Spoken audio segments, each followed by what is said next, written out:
एवढं अर्जंट का बोलले? आणि वाड्यावर माणूस पाठवायची काय गरज होती? प्रश्न फक्त मी विचारते, बाकीच्यांनी उत्तर द्यायची असतात. आणि इतके दिवस तू मला ओळखतोस, तुझ्या लक्षात आलंच असेल की मी विनाकारण बिना कामाचं कोणालाच बोलवत नाही. बरेच दिवस झाले माझ्या नवऱ्याची काही खबर दिली नाहीस तू. काय तो जिवंत आहे, मेलाय, कसा आहे माझा नवरा, कधी सांगणार आहेस तू? मला कदाचित माहिती नसेल. आमच्या गावचा बजरंग पाटील देवा घरी गेला. सगळे गावकरी हळवे झाले. माझा मित्र होता, मलाही दुःख झालं. आणि मी डॉक्टर, तू आणि दुःख, मला तर खात्री आहे त्या बजाला तूच मारलंय म्हणून. मॅडम, असो, मला त्याच्याशी काही घेणं देणं नाहीये.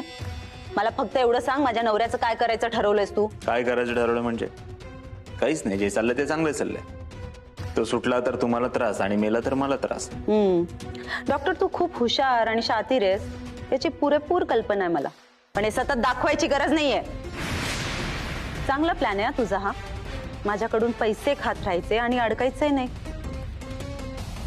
ते असो, बरेच दिवस झाले वाड्याचंही काही बोलला नाहीयेस तू. काय वाडा विकायचा आहे ना मला? हे बघ डॉक्टर, मला कुठल्याही परिस्थितीत तो वाडा हवाय. डॉक्टर, काय झालं? तुमचं काम होईल, पण माझी एक अट आहे. कसली? मी तुमच्या नवऱ्याला मारत असताना जो व्हिडिओ तुमच्याकडे, तो डिलीट कर.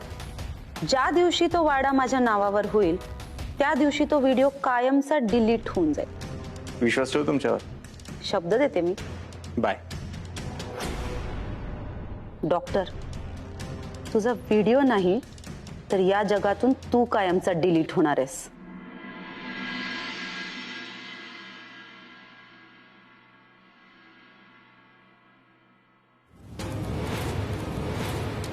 घाबरू नका, तुम्हाला काही होणार नाही. आम्ही आहोत ना तुमच्या संग. हे बघा, तो जो कोण होता, तो तुम्हाला मारायला आला होता, तो कसा दिसत होता?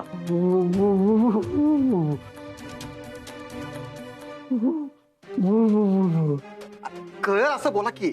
हा, काय बोलताय ते कळण झालंय मला. मला वाटतंय आपण साहेबांचीच वाट बघूया. हा, ते आल्यानंतर बघून घेतील. तू कळवलंस ना त्यांना? हो, मी कळवलंय, ते येतच असतील आता. कुणी हल्ला केलं यांच्यावर? तुम्ही काय करता? झोपा काढता? साहेब, आमचं लक्ष होतं, पण बघा तो माणूस आला लगेच पळून गेला इथून. काय सांगितलं काय? नाही साहेब, तो काय बोलतोय ते कळतच नाहीये. बघा फुलचंद पा, तुम्ही जास्त त्रास करून घेऊ नका. मी तुम्हाला छोटे छोटे प्रश्न विचारेन, तुम्ही अगदी छोटी उत्तरं द्या. हा, तुमच्यावर ज्याने हल्ला केला तो तुमच्या ओळखीचा होता? तो त्या कंगनीचा भक्त होता? यासाठी याचं बरं होणं फार गरजेचं आहे. हा फार महत्वाचा साक्षीदार आहे. सर, मी तुम्हाला शब्द देते, मी माझे सगळे प्रयत्न करेन आणि त्याला लवकरात लवकर बरं करेन. हे बघा फुलचंद पान, तुम्ही अजिबात काळजी करू नका. तुम्हाला काहीही होणार नाही. तुम्ही लवकर बरे व्हाल. आपल्याला त्या डॉक्टरला फासावर चढवायचंय ना.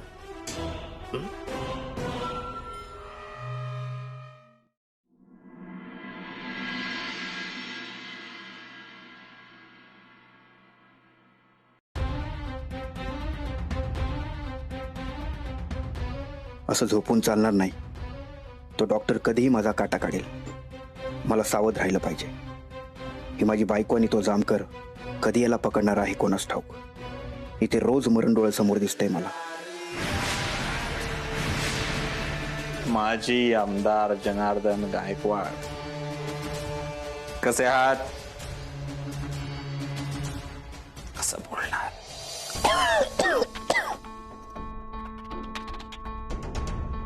या, जेवून घ्या. नकोय मला. राहिला, मला भूक लागली, मी जेवतो. हे डॉक्टर, तो का त्रास देतोय मला? मला इथून बाहेर जायचंय.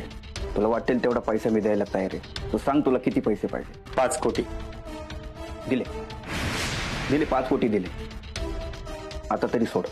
सोडतो, पण माझी एक अट आहे. कसली अट? मी इथे तुझ्याबरोबर काय काय केलं हे पोलिसांना कळता कामा नये. शपथ नाही सांगणार, मी वचन देतो तुला. इथे आपल्या दोघात काय घडलंय कोणाला कोणाला काही सांगणार. पण प्लीज पैसे जमा करायला मला थोडासा वेळ लागू शकतो. तुला मी काय वेडा वाटलो खरे का मूर्ख वाटलो? तुला इथे बंदिस्त करून ठेवलंय, बांधून ठेवलंय. तू काही बडबड करशील आणि मी शांतपणे ऐकून घे. कसे जमवणार पैसे तू? बाहेर जगासाठी मेलेला आहेस. मी जरी मेल्याची बाहेर बातमी पसरलेली असली तरी मी एका फोनवर 50 खोक्याची व्यवस्था करू शकतो. मला इथून बाहेर पडायचंय. त्या बाईचा बदला घ्यायचा आहे. त्यासाठी मला खडी फोडायला लागली तरी चालेल. तू माझा जीव घेतला तरी चालेल, पण माझ्या बायकोला मी धडा शिकवल्याशिवाय मारणार नाही. त्यासाठी मी तुला 10 कोटी देतो. किती म्हणालास? 10 करू.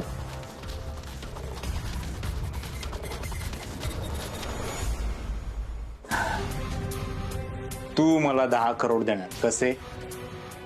तुझ्याकडे सत्ता नाहीये, प्रॉपर्टी नाहीये, बायकोही केलीये.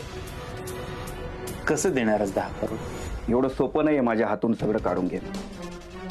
तू अजून ओळखलेलं नाहीयेस मला. फोन दे तुला. एका फोनवर किती पैसे गोळा करतो याचा नमुना दाखवतो तुला. तुला मूर्ख वाटतं का मी?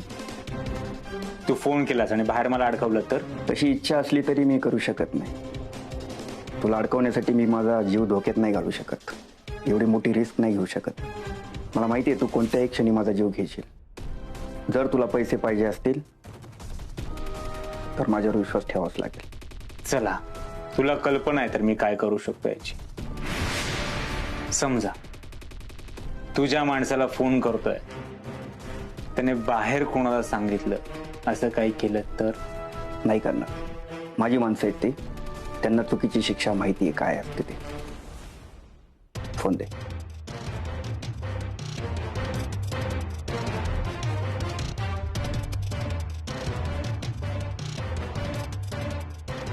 जनार्दन बोलतो. जनार्दन गायकवाड. जिवंत आहे. मोठ्यानं बोल. काय बोलतो ते मला कळलं पाहिजे. मला पैसे पाहिजेत.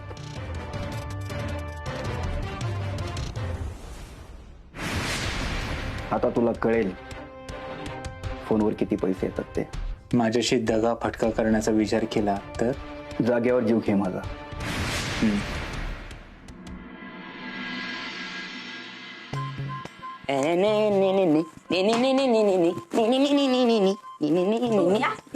काय र केवढा ढीक करून ठेवला होतास?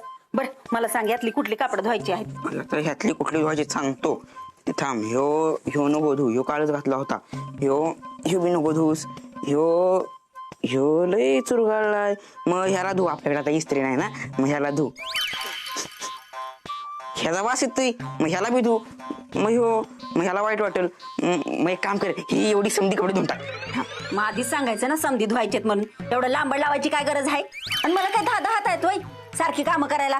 हा ठीक आहे. म्हणजे नंतर ना कापड घालायच्या आधी सांगत जाईन कुठले धुवायचे. मंगल, मी काय आणलं बघ. काय आणलंय? खायला बघू समोसा कचोरी. मला द्या. टोन्या, यातलं काय पण नाही आणलं. का? मग काय आणलंय? हे बघ. या बया, कसलं गोडबाळ आहे. कुणाच्या बाळाचा फोटो घेऊ? अरे डिंपलच्या खोलीत लावायला आणलंच ना. ही असं गरोदरपणात बाळाचं फोटो लावलंच ना की चांगलं असतंय बघ. का? अरे आता डिंपलच्या रूम मध्ये हा फोटो लावला की डिंपल येता जाता याच्याकडे बघणार, असंच गोंडस बाळ तिला होणार. हा, चांगली आयडिया आहे. पण याचं वंद्यात त्याला बघून म्हणजे झालं नाही तर वंद्यात त्याला पण एक बाळ व्हायचं. तसं नसतं ते. मग कसं असतं बाळा? ते तुला नंतर सांगतो. ते बघ, आता आपण डिंपलच्या खोली जाऊ आणि हे लावू. चल. हा, चला. आता हळूहळू सगळ्याच गोष्टी डॉक्टरांच्या विरोधात चालल्यात. मला आता भ्या वाटायला लागले. ह्या डॉक्टरांमुळे मी पण नको अडकायला. मला आता लय वेळ इथं थांबून चालणार नाही. काहीतरी केलं पाहिजे. इथनं पळून जाण्याशिवाय दुसरा पर्यायच नाही उरला माझ्याकडं.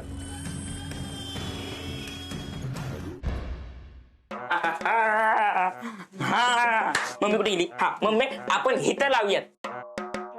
नग तिकडं नग मग इथं लाव समोर.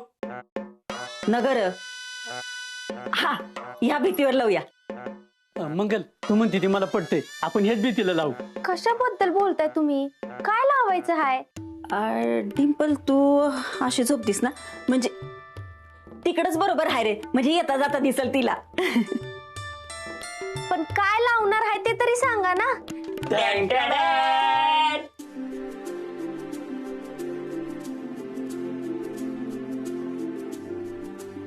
ही बघ, ही लावायचं आहे. असंच गोडबाळ होणार तुला. हे टोन्या चल आपण लावू.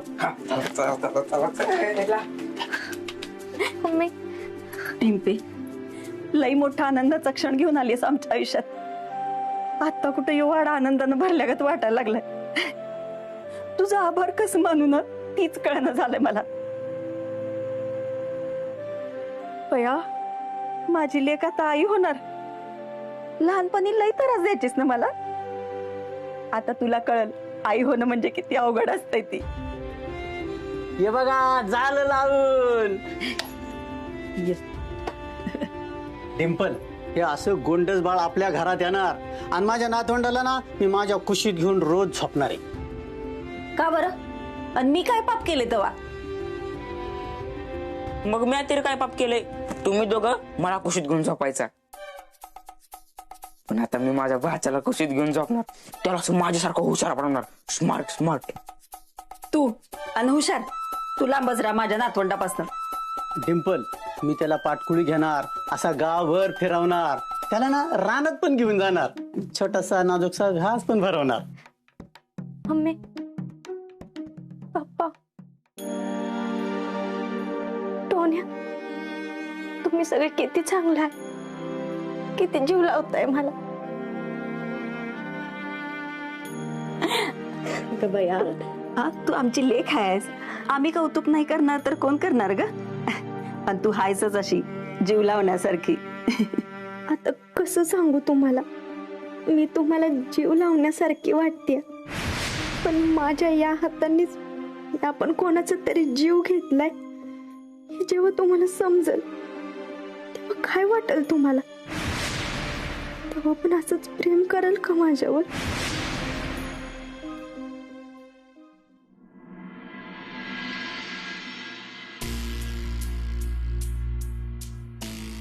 सकाळची संध्याकाळ झाली, कधी येणार तुझा माणूस पैसे घेऊन? येणार. माझ्या माणसांवर विश्वास आहे. मी जिवंत असल्याचं कळल्यावर त्याला प्रचंड आनंद झाला असेल. माझ्यासाठी काय करू काय नको असं त्याला झालं असेल, म्हणून वेळ लागत असेल, पण तो येणार. आणि असंही पैसे गोळा करायला वेळ लागणारच आहे. लक्षात ठेव, माझ्याशी दगा फटका करण्याचा जर विचार केला ना तर तेच ऐकवणार आहे. तुला एकदा सांगितलं ना असं काय होणार नाही म्हणून. तू माझा राजकारणातला प्रतिस्पर्धी नाहीयेस, तुझ्याशी डावपेच खेळायला. तुम्ही राजकारणी लोक कोणाचेच नसता रे. वचन देताना नंतर विसरून जाता. तुझी बायकोही तशीच आहे. तिने आधी मला वचन दिलं होतं आणि नंतर काय केलं माझ्या बायकोनं? काय नाही, सोड. तुला काय करायचंय? तू माझा माणूस असणार.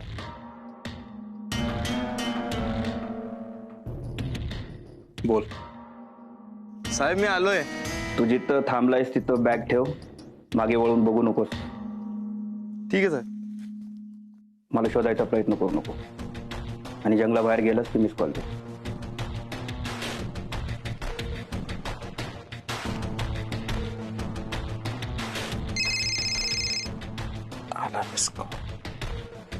गेला तो माणूस. जा, त्याने जे पार्सल ठेवले ते घेऊन ये, आणि स्वतःच्या डोळ्यांनी बघ हा जनार्दन गायकवाड शब्द कसा पाळतो ते. पैसे पाहिजेत ना, मग जा.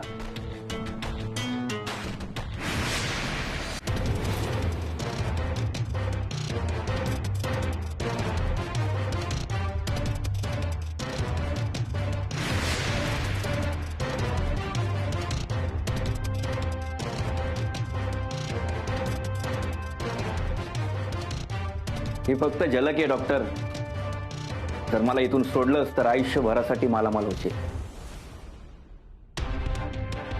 पण ते पैसे तुला मोजता येणार नाहीत, कारण पोलिसांच्या बेड्या पण तुझ्या हातात असतील.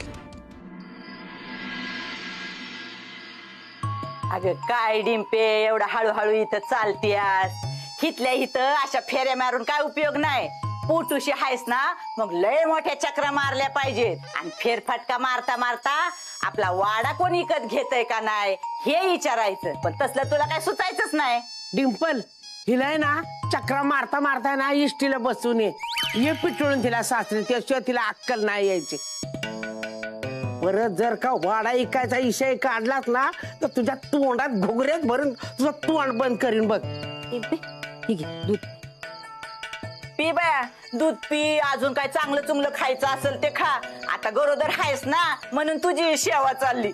नाही तर हिथं माहेर वाशनी ना, माहेरात कुत्र्याची बी किंमत नाही. इतका हाल होत्यात ना, मग कशाला इथं राहिलेत.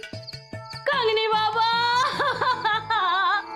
कंगनी बाबा, कंगनी बाबा, कंगनी बाबा, कंगनी बाबा, माझा संसार वाचवा कंगनी बाबा. मुंबईला जातो म्हणून गेले होते, 2 दिवस झाले अजून परत नाही आले कंगनी बाबा. ही जामकर साहेब अजून कसं काय आलं नाही? ही तिकडं डॉक्टरांविरोधात पुरावा तर गोळा करत नसतील ना? कंगनी बाबा, मला माझा नवरा पाहिजे कंगनी बाबा. बया, आता काय करायचं? पोलीसच गायब व्हायला लागलेत. काय चाललंय या गावात काय माहिती. हे ना, हे त्या बायभुलवेमुळे सगळं होतंय. त्याच्यामुळे चाललंय ही सगळं. बाईनेच बोलवलंय माझ्या नवऱ्याला. तिच्याच मागे पळत पळत मुंबईला गेलेत, अजून परत नाही आले. बया, आजकालच्या पुरुषांचा काय बी भरोसा नाही. आणि तुझा नवरा जर खरंच बाईच्या नादी लागला असेल ना तर तो काही येत नसतो.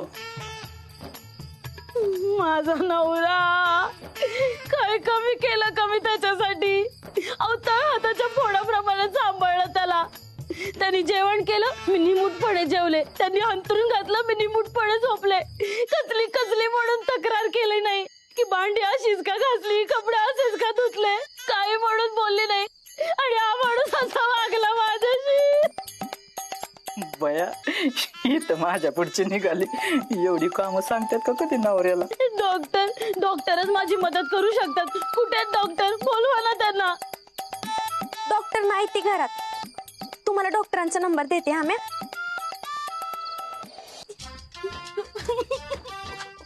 काय करू मी? माझा संसार फाटला, तुटला, आपटला.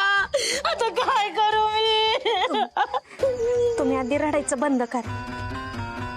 हे बघा, मला नाही वाटत तुमच्या नवऱ्याचं म्हणजे जामकर साहेबांचं काही लफडं बिफडं असेल. तुम्ही कशाला एवढं टोकाचं बोलताय? तुम्हाला त्यांच्यावर डाऊट आहे ना, मग एक काम करा, त्यांच्यावर लक्ष ठेवा. आणि लक्ष ठेवल्यानंतर जर तुम्हाला आढळलं त्यांचं खरंच लफडं आहे तर मग आपण डॉक्टरांना सांगू. ते नक्कीच तुम्हाला मदत करते. अहो, 2 दिवस झाले अजून नाही आले. अजून काय मोठा पुरावा पाहिजे लफडा असल्याचा? कामासाठी बाहेर गेले असतील ते. आता आमचे डॉक्टर पण कामासाठी बाहेर गेलेत. मग मी असंच म्हणायला पाहिजे का की डॉक्टरांचं लफड आहे? व्हायचं वेळ जाऊ द्या ना, नंतर मी स्वतःहून डॉक्टरांना सांगल तुम्हाला मदत करायला. तुम्ही नका टेन्शन घेऊ. कंगनी बाबा, माझ्या नवऱ्याला सुखरूप परत आणा कंगनी बाबा. आता मी जाते पण मी परत येईन. येते.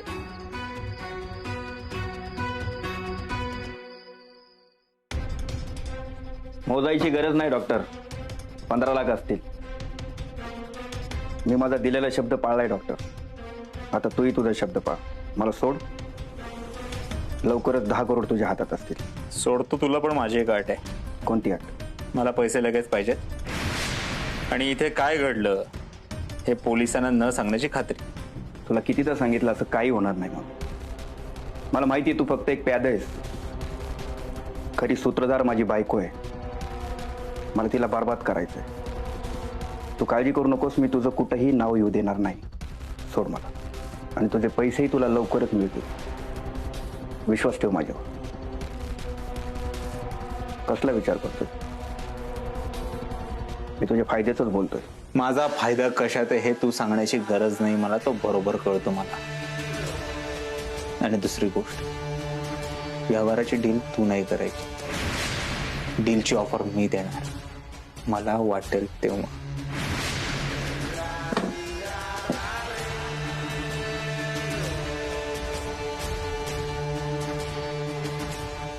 तू पैशाचा किती लालसी आहेस मला चांगलंच माहिती आणि हा पैसाच तुझा घात करणार आहे.